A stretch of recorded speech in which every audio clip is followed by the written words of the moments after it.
Welcome to our World History Bedtime Stories. Tonight, I invite you to leave the worries of your day behind, get comfortable, and let my voice carry you back through the mists of time.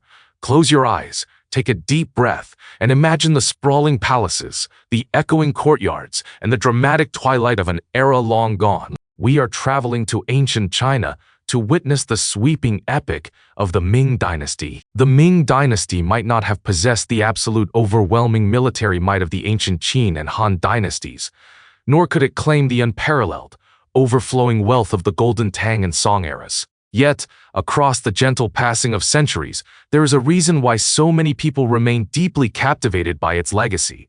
The reason is simple but profound. During its 276-year reign, the Ming Dynasty gave birth to some of the most extraordinary and unparalleled figures in human history. Tonight, we will journey through this era, meeting emperors who forged a brilliant empire from horseback and governed with wisdom, like the Yongle Emperor. We will meet loyal heroes who single-handedly held up a collapsing empire to give it 2 more centuries of life, like the great defender Yu Chen. We will even encounter moments of exotic and bizarre historical twists, like the captured Emperor Zhu Qizhen, who became an unexpected international student among the Oirat Mongols. So, let us unravel the rise and fall, the glory and the sorrow of the great Ming Dynasty. Our story begins in the darkest of nights, with a man who experienced perhaps the most miraculous rise to power the world has ever seen. His journey from having absolutely nothing to owning the entire realm is a tale so astonishing that even the most imaginative fiction writers would hesitate to pen it. His original name was Zhu Zhongba. Born into a family of crushing, desperate poverty, the harsh winters of his childhood were made even colder when his parents passed away early, leaving him entirely alone in an unforgiving world. To simply survive the biting hunger, the young boy was forced to beg on the dusty streets and eventually sought refuge by becoming a monk in a quiet temple. During these years, he suffered through unimaginable hardships, wandering through a land broken by despair. At that time, the ruling Yuan dynasty was incredibly cruel and tyrannical, plunging the common people into endless misery. Life was especially agonizing for the Han Chinese population, who bore the heaviest burdens of this oppression. Driven to the brink of survival, people across the country began to rise up, sparking fierce rebellions against their overlords. Seizing this moment of chaos, the young Zhu Zhongba joined the rebel army. Harboring a deep, burning hatred for the Yuan dynasty, he decided to change his name to Zhu Yuanzhang, a name whose very pronunciation carried the sharp, decisive intent to completely annihilate the Yuan regime. With this new name, a new destiny awakened within him. Zhu Yuanzhang unleashed his full potential, utilizing his brilliant and natural leadership skills to steadily expand his rebel forces. Imagine the dust of battlefields settling over 16 long years of relentless campaigns across the north and south. Finally, the skies cleared. Zhu Yuanzhang successfully overthrew the decaying, corrupt rule of the Yuan dynasty. In the year 1368, amidst the grand walls of Nanjing, he ascended the throne to become emperor, officially establishing the Ming dynasty. In doing so, he laid the unshakable foundation for an empire that would endure for nearly 300 years. But heavy is the head that wears the crown. Having climbed from the lowest ranks of beggars to the highest seat of imperial power, Zhu Yuanzhang understood the brutal, unforgiving nature of political struggles better than anyone else. To permanently secure his hard-won throne, he resorted to extreme and ruthless measures against anyone he saw as a potential threat. In the year 1370, shadows fell over the imperial court when the Ming chancellor Hu Weiyang was investigated for forming political factions and plotting treason. Presented with solid evidence, Zhu Yuanzhang showed absolutely no mercy. He ordered the execution of Hu Weiyang and all his associated followers. Using this dramatic event as an opportunity, he followed the trail of conspiracy, executing a massive number of officials. More significantly, he permanently abolished the position of chancellor, a system of governance that had been passed down in China for over 1,600 years since the Qin dynasty.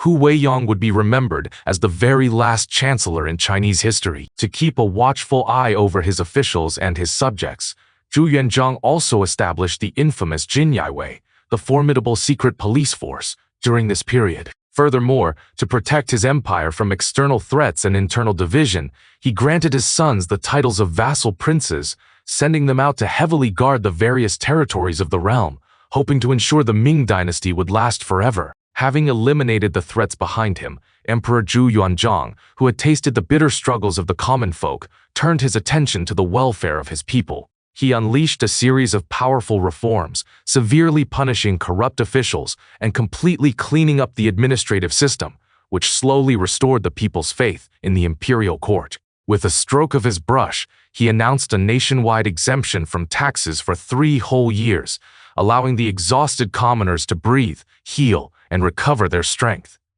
Recognizing that agriculture was the beating heart of his nation, he passionately encouraged farmers to clear and cultivate wasteland. The government even provided free farming tools and seeds, deeply inspiring the farmers to return to their fields. Under his firm and visionary leadership, the early Ming Dynasty blossomed into a scene of vibrant prosperity, an era that later generations would respectfully praise as the reign of Hongwu. Yet, even emperors cannot conquer mortality. In the year 1382, a profound sorrow swept through the palace.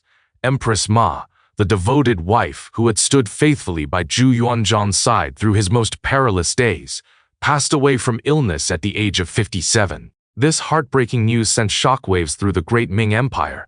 During her life, Empress Ma had earned the deep love and immense respect of both the inner palace and the court officials through her gentle wisdom, virtue, and profound kindness. Her passing plunged the entire court into a quiet, heavy mourning. But fate was not done testing the aging emperor.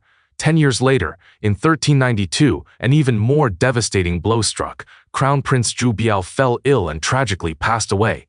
This was a crushing, agonizing strike to Zhu Yuanzhang's heart. Zhu Biao was his eldest son with Empress Ma, a prince who had been raised and educated with the utmost care, universally viewed as the bright, shining hope for the future of the Ming Dynasty. His unexpected death completely derailed Zhu Yuanzhang's carefully laid plans for succession, and unknowingly planted the tragic seeds for the devastating Jingnan campaign that would soon follow. Having lost the 2 people he loved most in the world, the last traces of warmth and gentleness in Zhu Yuanzhang's heart were swept away.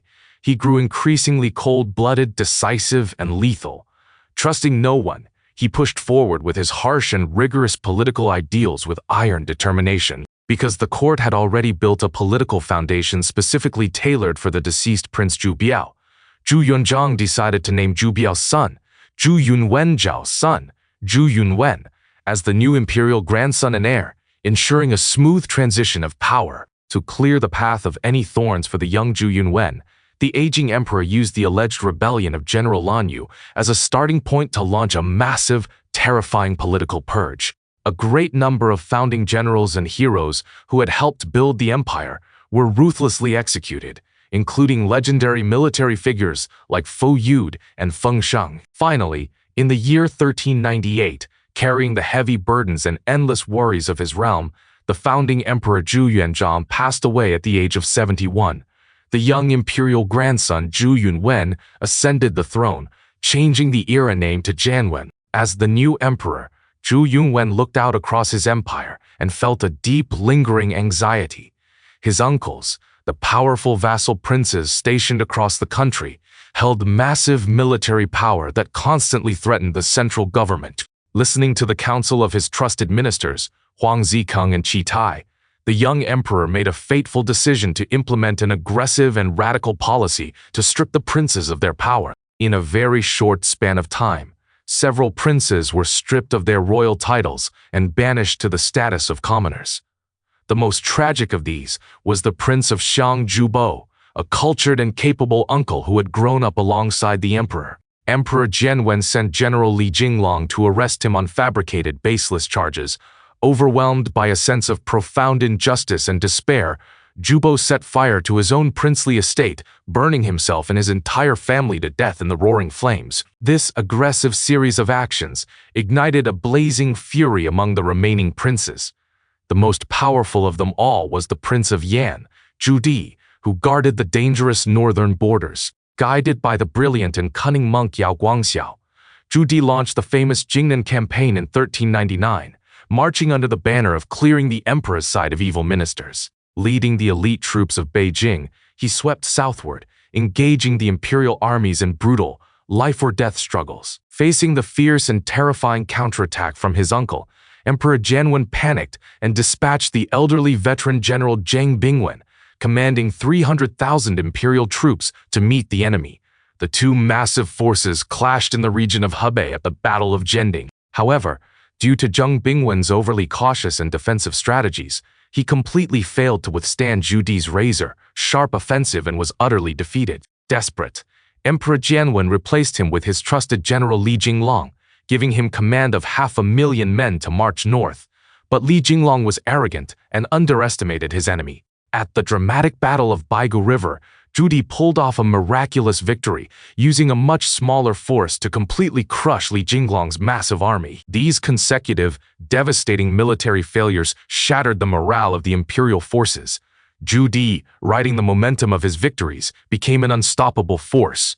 As the Prince of Yan's army closed in, the Ming capital of Nanjing was plunged into an unprecedented crisis. Making matters worse, the commanders defending the city, including the Prince of Jiyu Zhu Hui, suddenly betrayed the emperor and surrendered, causing the defensive walls of Nanjing to crumble in an instant. Zhu Di's army marched triumphantly into the city, throwing the Grand Imperial Palace into absolute chaos. In the midst of the panic, the palace where Emperor Jianwen resided suddenly burst into a massive, raging inferno. The flames spread with terrifying speed, and amidst the smoke and fire, Emperor Jianwen vanished without a trace, his life or death completely unknown. His ultimate fate became one of history's greatest mysteries. Some whispered that he escaped through a secret underground tunnel and lived out his days hidden deep in the mountains of the Yunnan and Guizhou regions. Others claimed to have seen him living as a wandering Taoist priest on Qianglong Mountain in Jiangsu, or even seeking refuge far away in Nanyang. Without any concrete evidence, his disappearance became a timeless legend. Even though the emperor was gone, many of his loyal ministers refused to bow to the conqueror. The most famous of these was Fang Xiaoru, a man of immense learning and deep respect from Emperor Jianwen. When Zhu Di seized power, he personally requested Fang Xiaoru to draft his ascension edict, but Fang Xiaoru adamantly refused. Even when Zhu Di threatened to execute his entire family 9 degrees of kinship, Fang Xiaoru stood tall and righteous, declaring that even if the new emperor executed 10 degrees of kinship, he would never surrender. In a blind rage, Zhu Di ordered the execution of Fang Xiaoru, his family, and even his students and friends, resulting in the horrifying historical tragedy known as the execution of the 10 agnates. In the year 1402, Zhu Di officially ascended the throne, changing the era name to Yongle, becoming the third emperor of the Ming Dynasty, known to history as the Yongle Emperor. Perhaps to wash away the guilt of seizing the throne by force, he spent his entire life working tirelessly to govern the empire, never allowing himself a moment of rest. He enacted massive, sweeping reforms across the nation. Recognizing the constant threat from the north, he made a monumental decision in 1421. He moved the Ming capital from the southern warmth of Nanjing to his own northern power base of Piping, officially renaming it Beijing. This established the defining Ming Dynasty policy of the emperor guarding the nation's gate. His ambition did not stop at military might. He ordered scholars like Xi Jin and Yao Guangxiao to compile the monumental Yongle Encyclopedia. This colossal work encapsulated thousands of years of Chinese wisdom and knowledge, becoming the largest encyclopedia in the world at the time, leaving an immeasurable impact on the preservation of Chinese culture. To display the immense power and majesty of the great Ming to the world and to promote overseas trade, the Yongle Emperor dispatched the Grand Eunuchs Zhenghe in 1405 to lead a magnificent, massive fleet of ships across the Western Oceans. Over the next 28 years, Zhenghe would undertake 7 epic voyages, traveling to over 30 countries and regions, successfully weaving a vast maritime Silk Road and bringing unprecedented global prosperity to the Ming Dynasty. On the battlefields, facing the constant raids from the northern Yuan remnants, the Tatars, and the Oirats, Zhu Di personally rode into the harsh deserts of the north multiple times. Utilizing the advanced firearms of the era, he repeatedly crushed the enemy forces, becoming the only emperor in history to march as far as the legendary Kenti Mountains to hold a grand heaven-worshipping ceremony. Under his brilliant rule, Chinese culture flourished anew, creating a breathtaking era where countless nations came to pay their respects, a golden age remembered as the Yongle prosperity. But time catches up to even the greatest of conquerors. In his twilight years, when the Tatar leader Arutai once again harassed the Ming borders, the aging Yongle emperor ignored his failing health and decided to personally lead the army one last time. Though he successfully terrified the enemy into submission, the arduous journey completely exhausted his life force.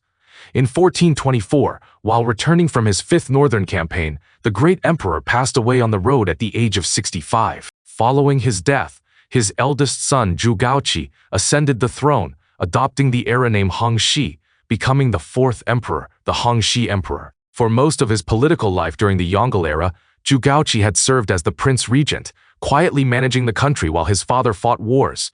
However, Zhu Gaoqi was naturally gentle and physically weak, standing in stark contrast to his father's fierce and martial spirit. Because of this, his father had often treated him with coldness. Yet, during the most critical, desperate moment of the Jingnian campaign, it was Zhu Gaoqi who, with a mere force of 10,000 men, successfully defended against a furious siege by Emperor Jianwen's 500,000-strong army. This miraculous defense secured the rear, allowing his father to safely continue his southern conquest. This incredible feat forced Zhu Di to view his quiet son with newfound respect, forever changing his position within the royal family. Upon taking the throne, Zhu Gaoqi governed the nation with profound benevolence and mercy. His first act was to pardon the old ministers who had served Emperor Jianwen, and he worked vigorously to overturn the wrongful convictions and unjust imprisonments of his father's reign. These compassionate actions quickly calmed and unified the hearts of the people and the court. He immediately halted all large-scale military campaigns, shifting the nation's focus entirely to the welfare of the common people, enacting policies that allowed them to rest and recover.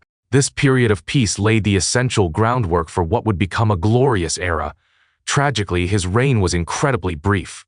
Approaching the age of 50 when he took the throne, suffering from severe obesity and a painful foot condition, the benevolent emperor passed away from illness after ruling for less than a year, at the age of 48. In 1425, his son Zhu Zhanji took the throne under the era name Xuande, becoming the fifth emperor. From a very young age, Zhu Zhanji was deeply favored by his grandfather, the Yongle emperor, and had often followed the army into the northern campaigns, gaining invaluable combat experience. This military background allowed him to swiftly and decisively crush a rebellion orchestrated by his ambitious uncle, Zhu Gaoshu, right at the beginning of his reign, firmly solidifying the central government's power. He then personally led his troops to a resounding victory against the Uriankai Mongols, bringing even greater stability to the frontiers. During his reign, Emperor Xuande faithfully continued his father's benevolent governing philosophy.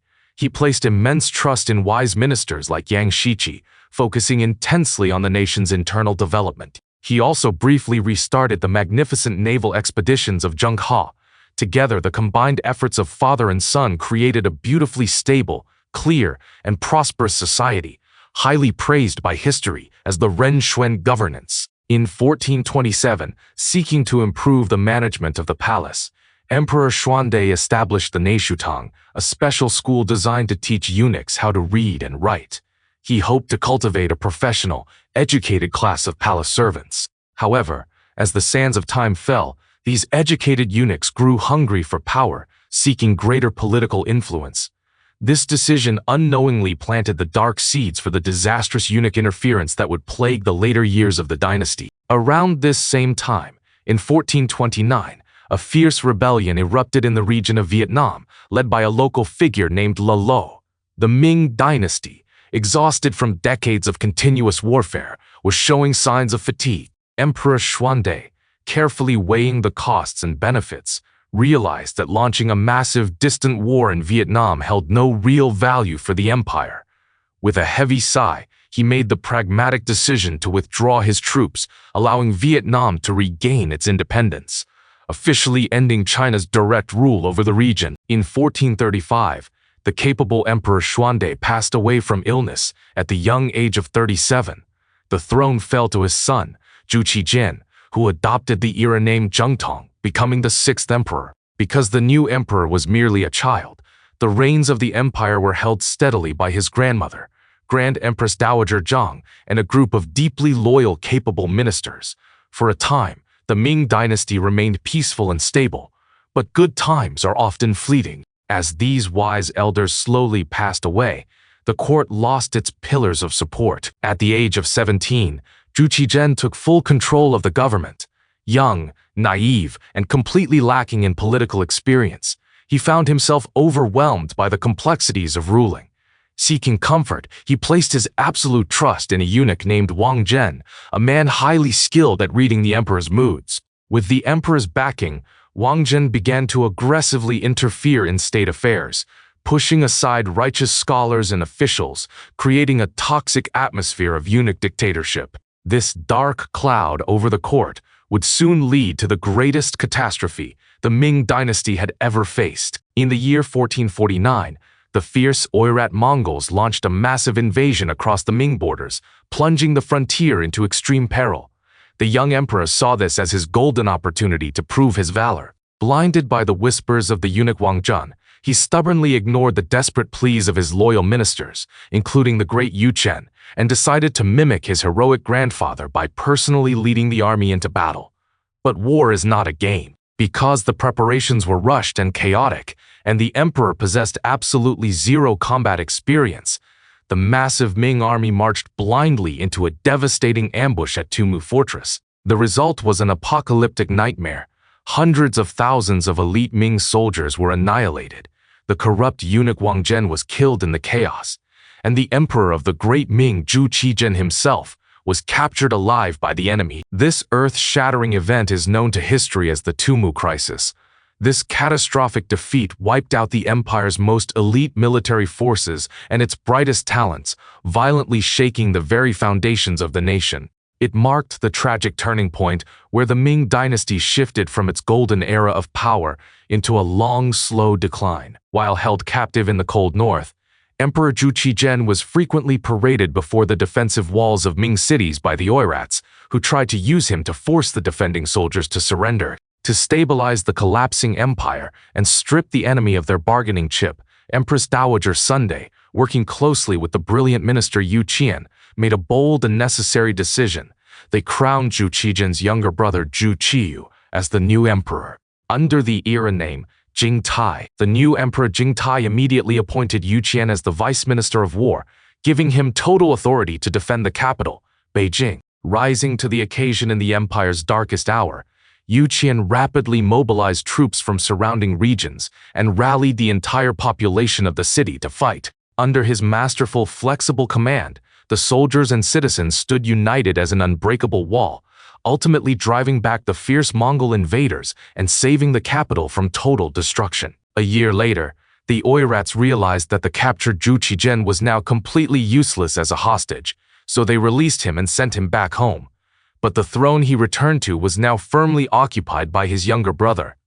Emperor Jing Tai had successfully restored the nation's strength and won the full support of the court officials. Upon his return, Zhu Qizhen was given the empty, respectful title of Emperor Emeritus, but in reality he was locked away and placed under strict house arrest in the southern palace, enduring 7 long, bitter years of isolation. During his reign, Emperor Jing Tai desperately wished to pass the throne to his own son, Zhu Jianji. Ignoring the fierce opposition of his ministers, he forcefully stripped Zhu Qizhen's son of the title of crown prince, giving it to his own boy instead. But fate played a cruel trick. Shortly after being named heir, young Zhu Jianji tragically died. This was a devastating, heartbreaking blow to Emperor Jing Tai, and his own health began to rapidly deteriorate. By 1457, Emperor Jing Tai was severely ill and bedridden.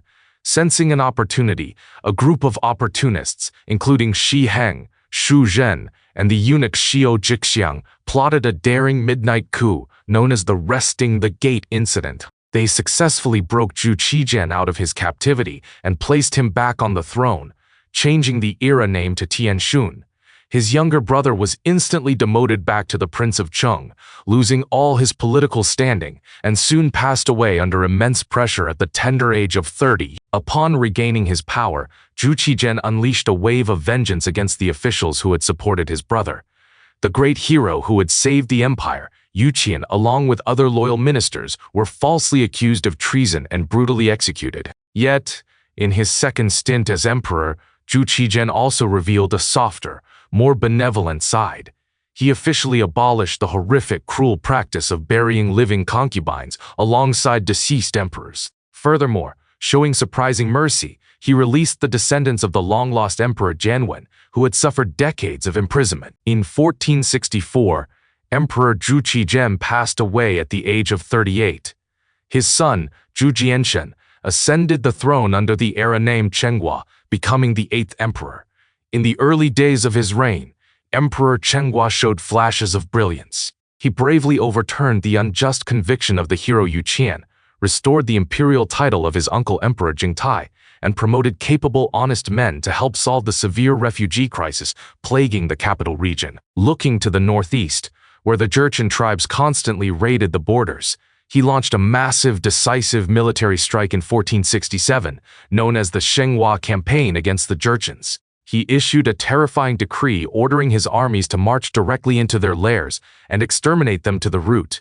The Ming forces split into 3 routes, plunging deep into the heart of the Jianzhou Jurchen territory. After a month of relentless combat, the Ming army achieved a spectacular victory, deeply terrifying the Jurchen tribes, who would not dare to challenge the Ming borders for over a century. However, as the years slipped by, the emperor's attention faded. He grew deeply obsessed with Taoist mysticism and increasingly neglected his duties.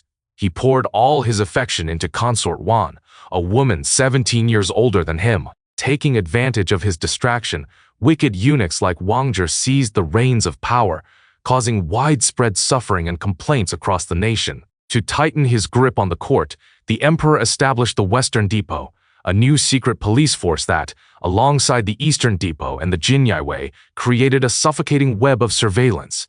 But this only poisoned the political atmosphere further. At the same time, natural disasters battered the land, sharpening social tensions and sparking endless peasant uprisings.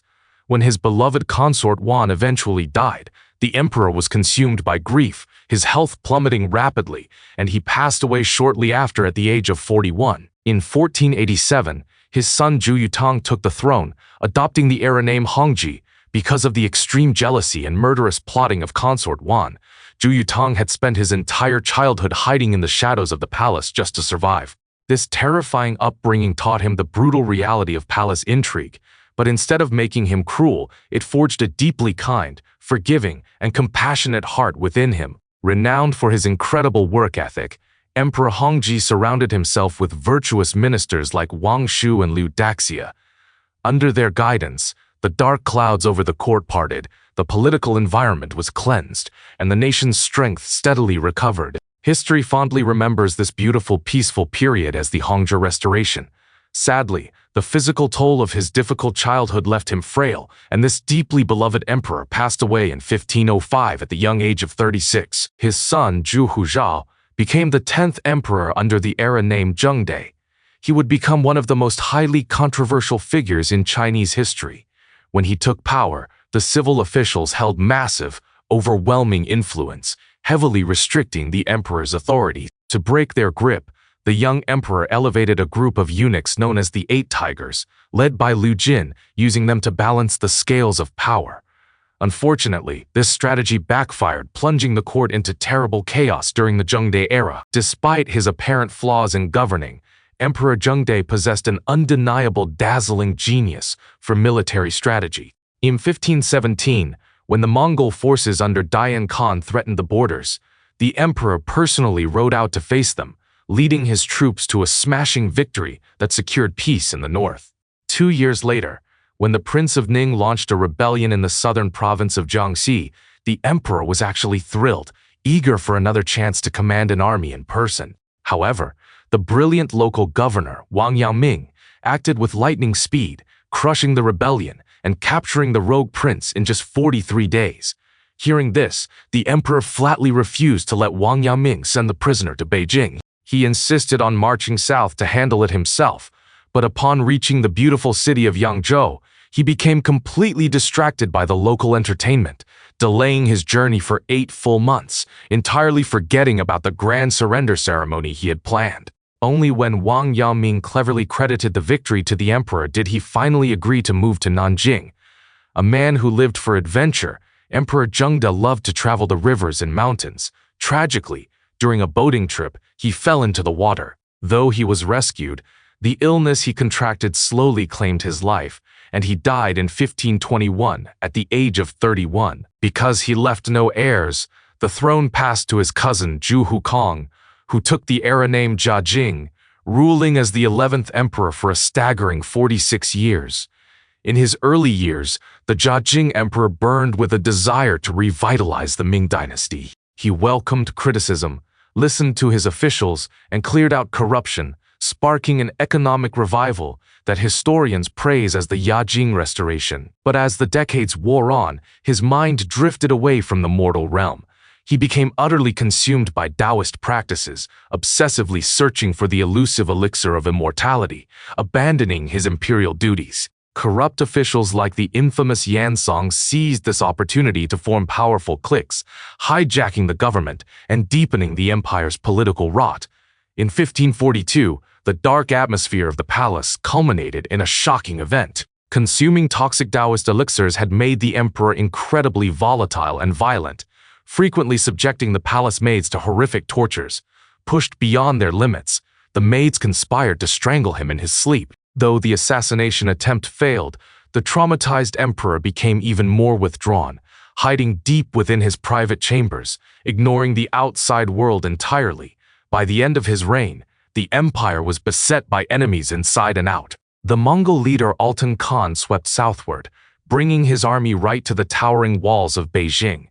Powerless to fight back, the Ming court was forced to sign a humiliating treaty, paying vast sums of wealth for peace in an event known as the Zhengshu Crisis. Finally, in 1567, the Jiajing emperor passed away at the age of 60. His son, Zhu Zaiho, became the Longqing emperor.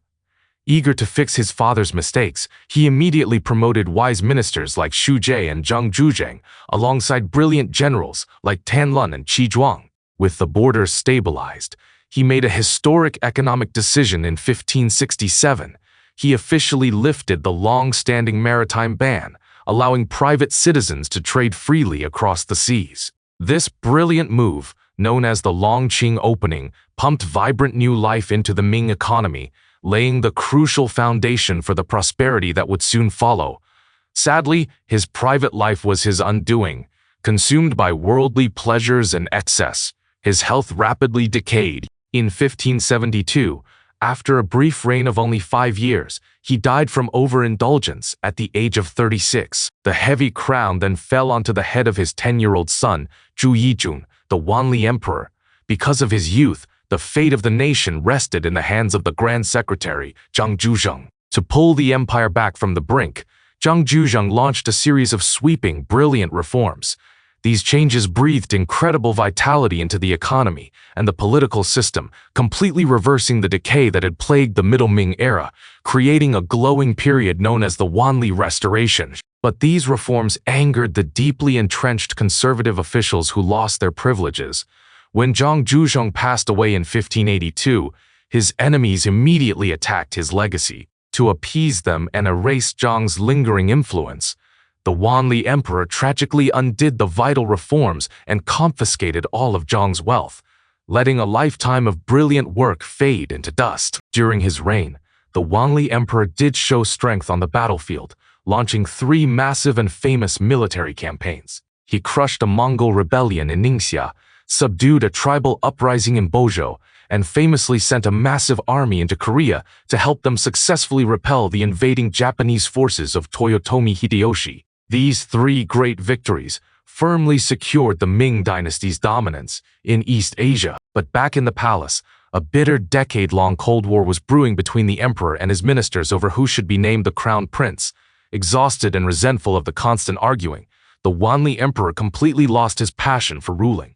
He simply stopped showing up. For decades, he refused to leave his inner palaces or attend court sessions, a catastrophic dereliction of duty that rapidly accelerated the fall of the Ming Empire. While the Ming slept, a storm was gathering in the cold northeast.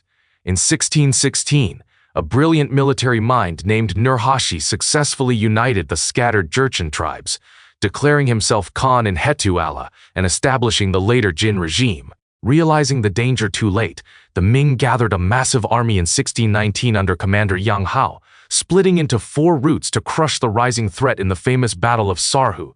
But the outcome was a total, shocking disaster. The Ming forces suffered a crushing defeat, with nearly all 4 armies wiped out. With this loss, the Ming Dynasty's military superiority in the northeast was gone forever. The following year, broken and defeated, the Wanli Emperor died at 58. His son, Zhu Chongluo, took the throne as the Taichung Emperor. Though he was the eldest son, his father had disliked him deeply, only officially naming him crown prince at age 19. After surviving years of bitter political battles just to claim his birthright, his reign was incredibly short-lived. Carrying the psychological trauma of his youth and exhausted by court politics, he fell gravely ill just 10 days after taking the throne. In a desperate bid to save his life, he consumed 2 mysterious red pills offered by a eunuch and died shortly after reigning for only 28 days. He is remembered as the emperor with the least presence in Ming history. The throne then passed to his 16-year-old son, Zhu Yao, the Tianqi emperor. The young emperor placed absolute blind trust in his wet nurse, Madame Qi, and the incredibly powerful eunuch Wei Zhongxian. Together, they formed a terrifying faction, ruthlessly persecuting and torturing loyal and honest officials in a dark era known as the Eunuch Calamity. Yet, far away on the frozen front lines of Liaodong, heroes still stood their ground. General Yuan Chongguan fought desperately to hold back the advancing later Jin armies. In 1626, using devastating new red barbarian cannons, Yuan Chongguan inflicted a crushing defeat on the enemy at the Battle of Ningyuan, severely wounding the great Nurhaci, who died from his injuries shortly after. This incredible victory breathed a surge of hope into the Ming defenders. When Nurhaci's son Huang Taiji took over and tried to smash the Ming defenses at Jinzhou, Yuan Chongguan once again used his tactical brilliance and artillery to repel the furious attacks, securing the Ningjin victory. This forced the enemy to pause their grand invasion, buying the Ming Dynasty precious time to breathe. But when it was time to reward the heroes, Yuan Chongguan, who had made an enemy of the all-powerful eunuch Wei Zhongxian, was given only a tiny insulting promotion. Deeply heartbroken and disillusioned by the corruption of the court, the great general resigned and returned to his hometown. In 1627, Emperor Tianqi suffered a terrible accident, falling into a lake. The illness that followed slowly drained his life, and he passed away at the tragically young age of 23. The heavy, cracking foundations of the empire now fell onto the shoulders of his younger brother, Zhu Yujian, who took the era name Chongzhen, the final emperor of the Ming Dynasty. Emperor Chongzhen took the throne with a fierce determination to save his dying empire. He struck like lightning, completely eradicating the corrupt eunuch Wei Zhongxian and his faction. He recalled the brilliant General Yuan Chongguan and other capable men, desperately trying to pull the great Ming back from the abyss. But it was too late. The empire was riddled with 1,000 bleeding wounds, beset by disasters from within and without. Relentless famines in Shanxi and Henan left the people starving and desperate, igniting massive peasant rebellions.